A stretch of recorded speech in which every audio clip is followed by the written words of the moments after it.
Сърцето прескача, ръката трепери, в нозете олово, в очите перде. Защо се залъгваме, пенсионери? До тук беше всичко, от тук накъде? Животът отмина с лека походка. Изкуството да живееш не е обикновена рецепта. Това е умението да съчетаваш задълженията към семейството с ангажиментите към обществото. Да обичаш хората, да обичаш професията си, но и да следваш мечтите си. А моята мечта беше да бъда добър специалист и човек. Работих като инженер-химик. Участвах в пуска на 2 големи химически обекта. Родих и отгледах синовете си. Но през цялото време следвах мечтите си. Мечтите да бъда човек и да бъда добър професионалист. Животът е изпитание.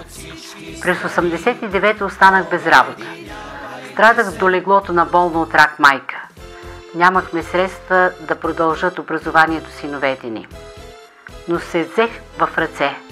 Започнах нова работа, имах нови ангажименти. Неусетно станах на 55. Косите ми побеляха, но считам, че сърцето ми остана младо. А обичта към децата ме направи съпричастна със съдбата на децата от дом Райна Гатева. И досега с тях поддържаме контакти. Предизвикателство беше съдбата им след завършване на училище, когато те трябваше да се сблъскат с живота, който не винаги беше благосклонен към тях. Бяха необходими трайни решения, но понякога беше достатъчна и една подкрепа. И така и до днес. Звъним си с Митко, с Адриана, с Магдалена, с Анито, с Йорданка и кой ли не още. С възрастта осъзнах, че проблемите на хората, мои връстници, също изискват внимание. Често те са забравени от своите деца, а и обществото ги остава без необходимите грижи.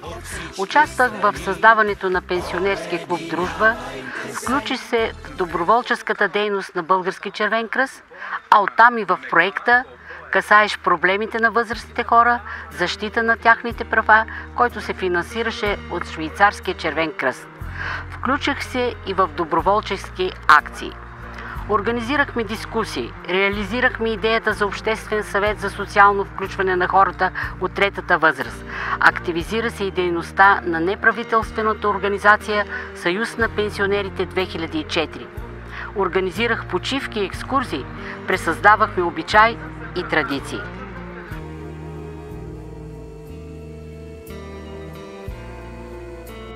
Доброволчеството е философия, която е съпътствала човешката цивилизация. То е извор на добродетели, които ще направят обществото ни по-добро. Така се отзовах в екипа доброволки на Хоспис Медика. 2 години, 12 жени, отделяме по 3 часа всяка седмица, за да дадем надежда и упование на страдащите.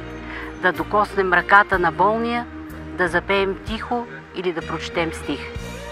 В 2012 година Европейската комисия обяви за година на активния живот на възрастните хора и солидарност между поколенията.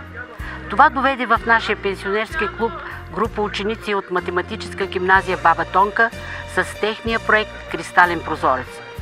Заедно боядисахме 2 детски площадки. Те помагат на самотни стари хора. Щастлива бях, че до мен боядисваха и внуците ми Румен и Даниел. И независимо, че денят ми е изпълнен с много ангажименти, радвам се, че успявам. Успявам да изпълня своя девиз. Животът на човек се дава само веднъж и той трябва да го изживее така, че да не му е мъчително болно за безцелно изживените години. Написал го е Николай Островски.